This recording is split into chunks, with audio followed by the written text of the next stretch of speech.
The opinions expressed in this show belong to the person expressing them. They do not purport to reflect the opinions or views of Rancher or any other entity. Good morning, everybody. Welcome to today's episode of Coffee and Cloud Native. My name is Adrian Goins, and I am jazzed up to be here with you today. The purpose of this show is to share with you news and interesting content related to Kubernetes and Cloud Native, and to build a community of people who are interested in using technology to live a better life. If you're watching live, consider following or subscribing to the channel. If you're watching in the future, give it a thumbs up so the algorithm thingies share it with other people. Join the free community site and the Discord server. Links to that are in the video description, and then I'll start them scrolling across the bottom of the screen. Now, live chat happens in Discord with a bot that relays between YouTube and Twitch. So come hang out with us either during the show or after. And as you'll see in just a minute, the chat's where the real action happens. Let's just jump over there really quick and say hello to people. Wifebot says the audio is great. That's fantastic. It's kind of funny. I have workers on my roof right now, and they're painting a wall with granite paint where like there's like the roof and then there's a wall next to it. Actually, I feel like that. And so all I hear is like, but I use Crisp. If you don't use Crisp for blocking out non-speech in your audio, check it out. Crisp.ai. Crisp with a K. Amazing. In fact, if you're in a meeting with people who are like banging really loudly on their keyboards or eating chips or whatever, you can also block out non-voice audio in your speakers. So you don't have to be like, hey, can you stop eating the chips? Good stuff. So back to the greets. We got Nuno, Ian, good morning. Kent, howdy. Clint, Samuel Dan, nice to see you, Sam. Peter Keach, Wojtek, Cześć, Gerald B, the Crazy Russian. Привет. Smalls. Now we're getting back to the scrolling part where old man with a hat. Awesome. That's my hands down my favorite handle for anybody in Discord. Old man with a hat.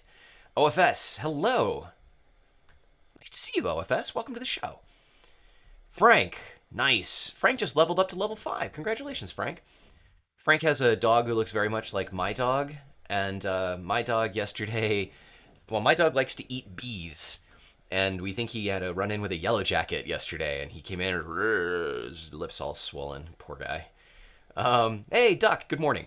Okay, so let's jump really quick into a little bit of news, and then, and then we'll get started. So, first off, voting should work. If you weren't here yesterday, I made a bunch of changes over the holiday weekend to make things better, and of course, broke them. So, whatever. I think I fixed it.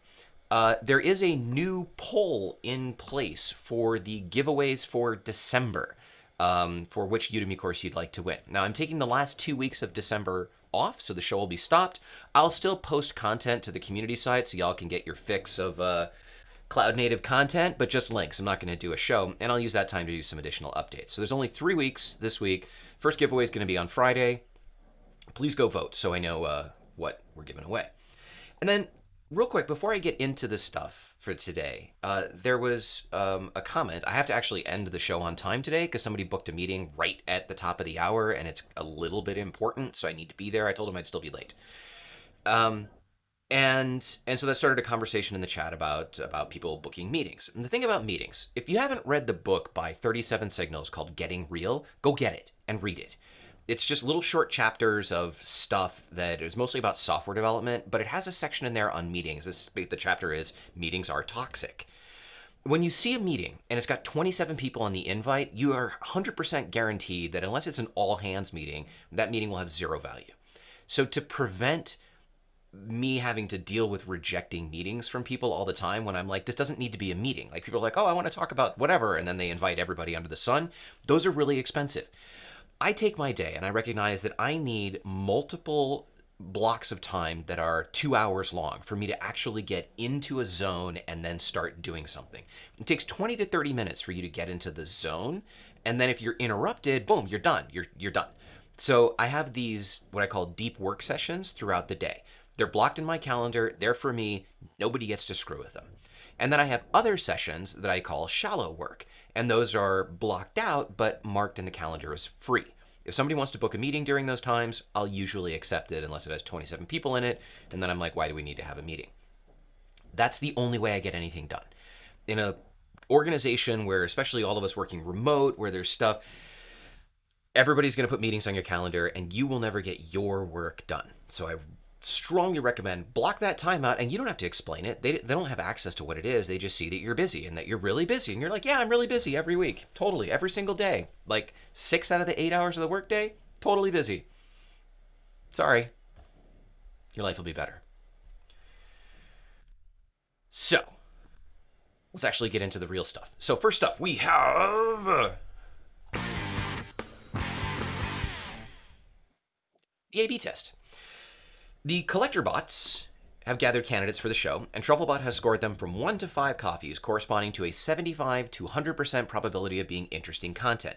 He'll post them one at a time to the A/B test channel on Discord, and I'll load them up. Anyone watching live can rate them, and then the final scores are shown when we move to the next item. The total rating for all items shown on the show is used to rate the show itself, and in the future I'll use that to refine the machine learning model. We have some pretty cool stuff today.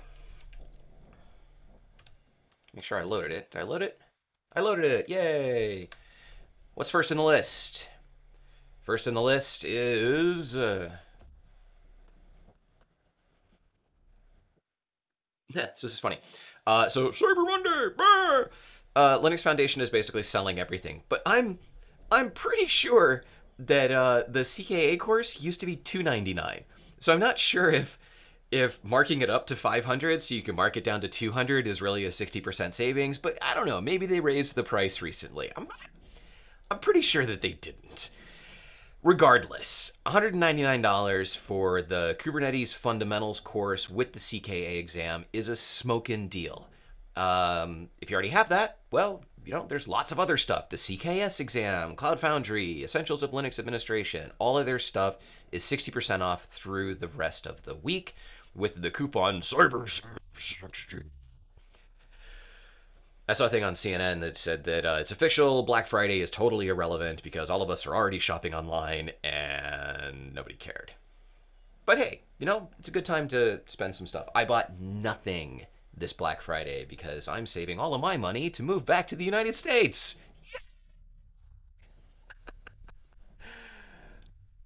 Wow, nobody cared. That's interesting. You all are a tough crowd. Okay, so next up, caring slightly more, hopefully, maybe, we've had Talos on the show before. This is actually not anything about them, but they made what's actually a pretty funny video about Talos. That people are scared of big words like Kubernetes and immutable. It's pretty funny. I'll have a link for it later. I just wanted to throw it on the show because nobody subscribes to their channel. You should just subscribe to their channel. They make a really cool solution, and give their video a thumbs up. And it's just funny. Cruising through the content today.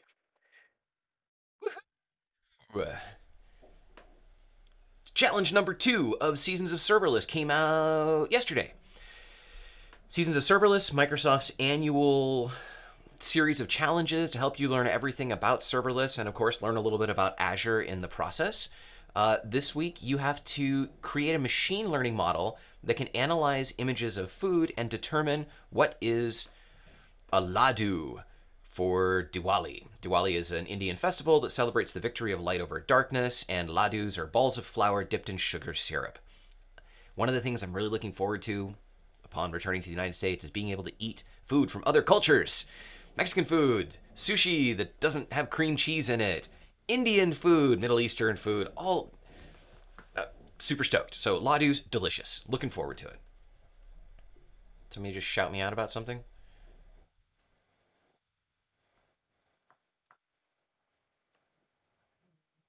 Okay, whatever. I thought I heard somebody give me a mention.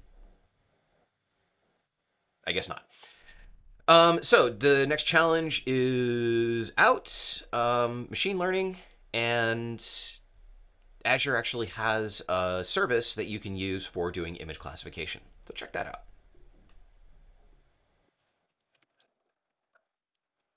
Next up. Okay, these guys. I really like Teleport by Gravitational. But with the release of Teleport version 5, they changed their name. from gravitational to teleport. Because every time they went anywhere, people were like, oh, gravitational, you're the people that make teleport. So they were like, well, let's just be teleport. I 100% support that decision. Their other stuff I've said on the show before, I don't really think that they're like packaging up Kubernetes applications to compete with Helm. I don't think that's super relevant, but their teleport product is. And they just released teleport version 5.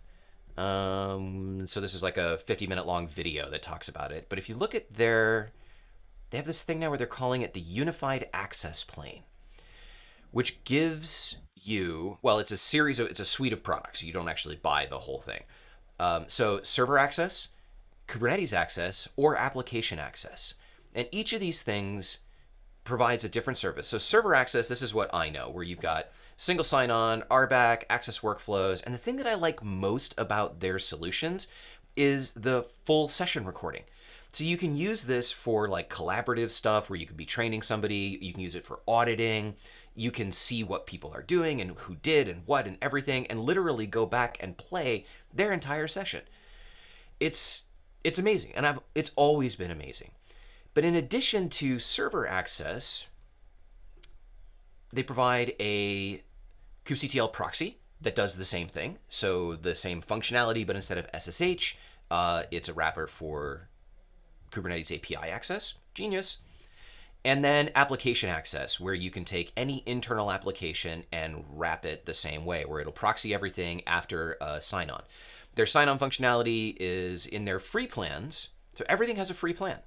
So in their free plan, self-hosted, etc., you get SSO through GitHub. But in their paid plans, which range from $20 per app to $5 per node to, I forget what the other one is, you get access to other stuff. So kudos to Gravitational for changing their name, and I still think that their suite of products here are absolutely amazing.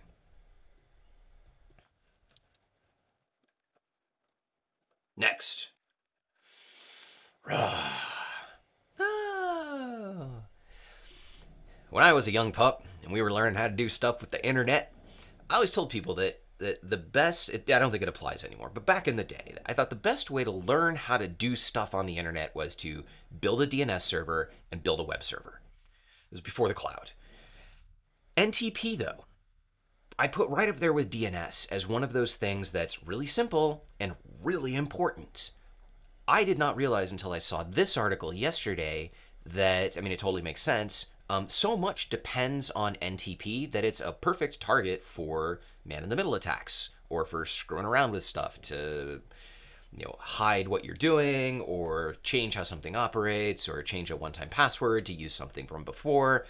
And NTP had 0 functional permission system security. So there's now the NTS, which is, I don't know what it stands for, Network Time Security Standard, which wraps NTP in authentication. And this is the whole white paper about it. What I have on the screen here is actually just like a little intro to the white paper, but you can download the white paper down at the bottom. And it's pretty amazing. It talks a little bit about how they've wrapped NTP in an encryption protocol and how it's so simple that you can actually embed it in hardware now, which is important because lots of IoT devices and embedded devices are going to need NTP to function correctly. So if you're a nerd like me and you understand even what NTP is and you've ever built an NTP server and run it internally, you might find this interesting. So to read the full white paper, I don't even know if it's free. Hey, it's a PDF. It's free. There you go. Some light reading for lunch.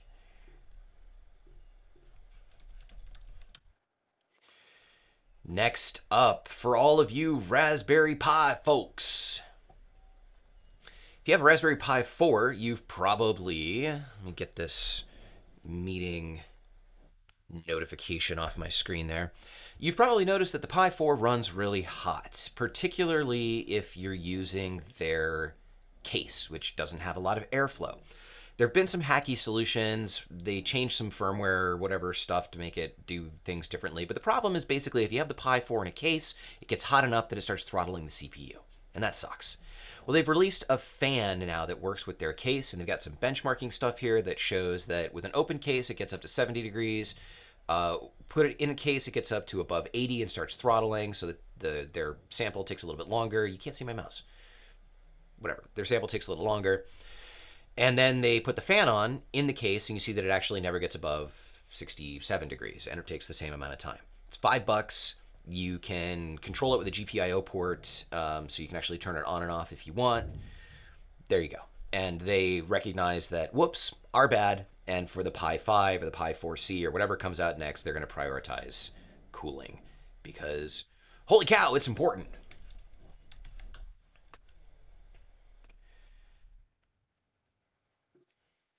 Next up, we have env0. Env0 is really hard to say because the V sounds like an F and you can't hear it at all. So it sounds like I'm like, I don't know, making a weird noise. env0 does really cool stuff with Terraform, where you can create policies and assign RBAC and give Terraform plans, make it a self-service option for people inside your organization to do things with Terraform, but to actually maintain control over the plans themselves. They're a new company, but they've been heavily, heavily, heavily developing their product. And in fact, Tim Davis is in our community. Hi, Tim. They released a new update for pull request plans. This is really cool. It's Terraform. So if somebody submits a PR within env0, it will actually generate a modified Terraform plan and show you what it would change. And it posts this actually as a comment back within the pull request itself. And as updates are made, changes or whatever to the commits that affect the pull request, it just continues to update that same comment. So within that comment, this is what's going to change in your Terraform plan. This is the only thing I've seen that does a really good job of predicting infrastructure changes for Terraform. And env0 has a nice free getting started plan. We learned about them from Jerome Pizzazzoni. Yeah, so cool stuff. Check them out if you're doing anything with Terraform, particularly if you want to make Terraform available to people within your organization.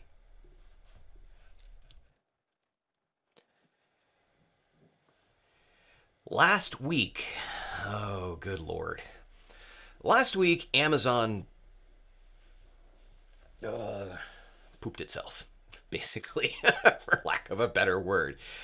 And this showed up on Twitter and across the interwebs because people's Roombas stopped working. And they were like, oh my God, my smart devices are not working. And everybody was like, really? Your vacuum needs to connect to the cloud?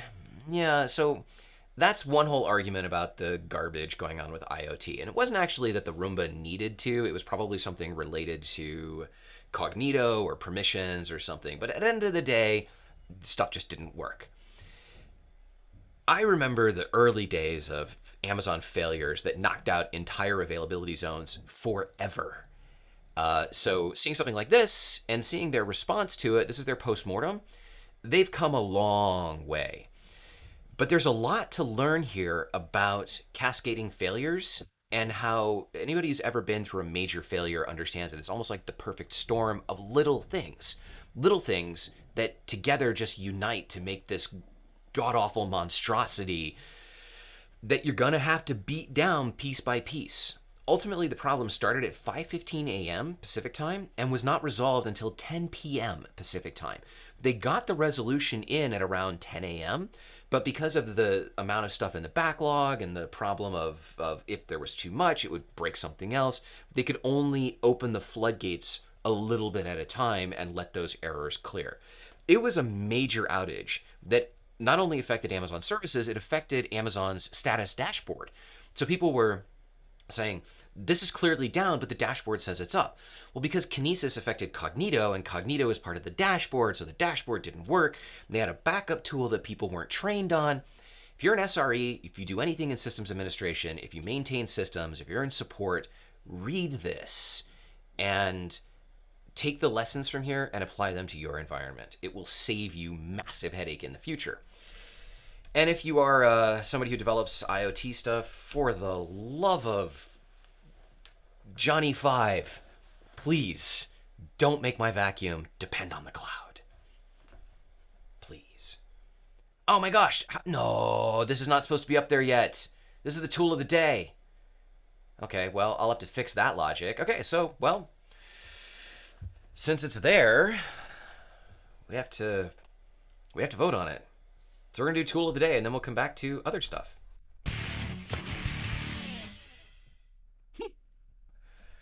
Tool of the day is now embedded in the output from the bot, and he doesn't know that he's supposed to save that. Yay, live debugging with Adrian. At least voting works.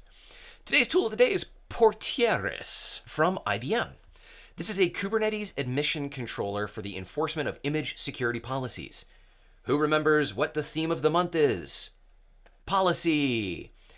This is a mutating admission webhook that can enforce signed images, either signed by a notary server or a content trust, same thing, or by something called Red Hat's simple signatures. I don't know what that is, but it sounds cool. So basically, you run this, and when you create or edit a workload, the API sends a request to Portieres. Portieres does what it does and analyzes things and says yes or no. Yes being this is signed. I think you can even break it down into so there's if you're going to use notary and simple signing, they have to actually be in agreement. If they're not in agreement, then stuff doesn't work. So you can not only say that it has to be signed, but you can create policies that say that it has to be signed by a specific role or by a specific key. So you're not just, running random hackers signed image. You can also disable it by namespace. If you have like a dev namespace where you don't care or where you're pulling content that's not signed yet. This is 0.9.2, so this is not new, but they just released an update to it yesterday. So today's tool of the day, which today we get to vote on, hooray, that was a happy accident, is Portieres. And now we go back to the A/B test. Thundar the Barbarian is back. It's actually Thundra.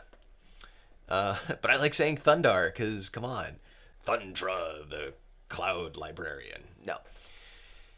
This is an article about managing lambdas across regions and accounts, and the challenges that you will encounter in doing so, in trying to either manage it yourself, in trying to keep your costs low, in auditing, in logging, in figuring out what broke, and what you could possibly do about it.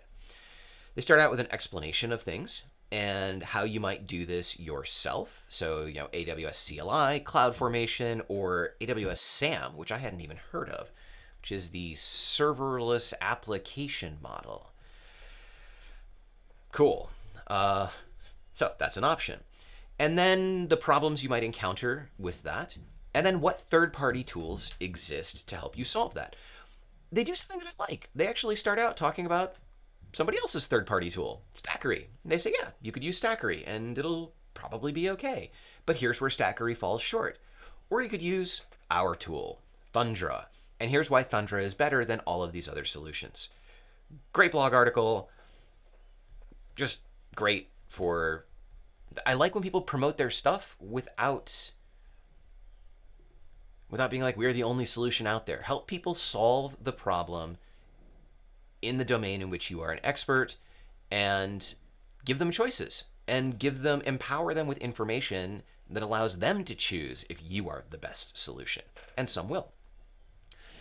Thundra, as I've said before, they have a free plan to get started, and beyond that it costs money. But if you are, if you want to take it for a test drive, there you go.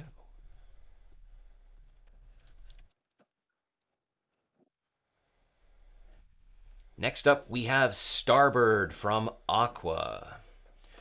We've had Starboard on here before, and Liz Rice was talking about Starboard at Starbird, not Starboard, Starboard. It's one of those nautical terms that's just pronounced differently, like bosun and forecastle. That was the other one we had on the show before. Starboard. Okay, yeah, so it uses Trivy, and there's other things that use Trivy, but this article is about what makes Starboard different from other vulnerability scanning tools that you might work with.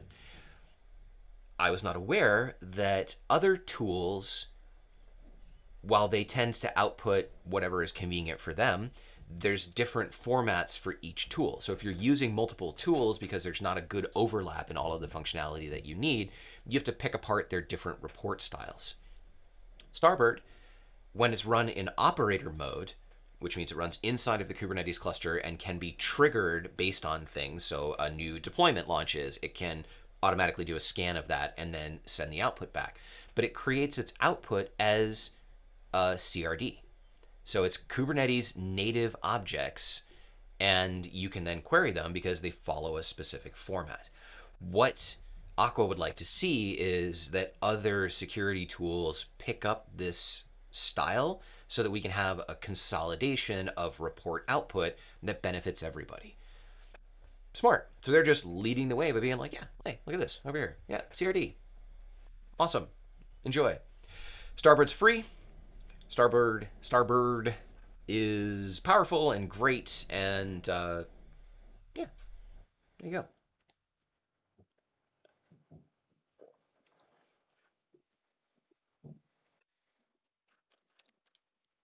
I love seeing how you guys vote for stuff. It's great. This is neat. Keeping an eye on the clock. This is probably going to be the last one we got for today. Something that I changed last night is, and I don't know why I wasn't doing this before, but in the community site now, there are 15 items that are eligible for the show, and then we get through like 8 or 10 of them. And the rest of them go out as CNCN espresso shots in the tweets when the show tweets go out the following day. I wasn't posting them in the links on the community site, so that was lame. Anyway, those will now be posted in the links. So whatever doesn't make it on the show, you'll get still as a link, and you can go check it out. When I was giving my last Intro to Kubernetes and Rancher course, or maybe not the last one, but the one before, I started using Kubernetes 1.19, but my ingress manifest was from something older and had the wrong API version, and I was not prepared for that. So I was like, oh yeah, here's how you deploy an ingress, and it failed. And I had to do some live debugging in the show to figure out like, oh, why is this and what's different, and one of the things was API version. You're going to run into this. So all you need to remember are a couple of really easy commands. kubectl API resources will tell you, it'll give you a lot more output than this, but it will tell you the API group. And then you can run kubectl API versions to grep for that group, and it will tell you what the thing is. So if you were going to run this, it would look like, oops, it would look like, so let's say that we're in this same situation where I'm like, oh my gosh, my ingress, I don't remember what it's supposed to be. Well, it shows me ingresses is networking.k8s.io. And so now I can just run kubectl API versions, grepping for a line that starts with networking.k8s.io, and I see that it's also v1. Done. No live debugging or hacking around and stuff. Stick that in your toolbox. Easy stuff. Today's show had an average of 4 coffees. That's a good show. Oops. And yay, now I have locked in episode 81. So what does that mean? What does that mean? It means that's all for today. Thank you so much for tuning in. Links to everything I talk about on the show go up on the free community site at community.cncn.io after the show ends. Come join us. Community members get early access to the links, the video replay, and other exclusive content. It's free and it's growing every day. If you have something you'd like me to consider for the show, post it in the community site, mention me in the post, or ping me on Discord or Twitter. One of the things that I added to the show logic backend was the ability to just quickly add a URL. And I plan to probably, when I take 2 weeks off at the end of December, to expose that as a web page so that you guys can actually just submit stuff there. But we're not there yet. For now, let me know. I'll add it to the backlog. Have a great day, everyone. Keep learning, and I will see you in the next show. Stay caffeinated. Have a great day.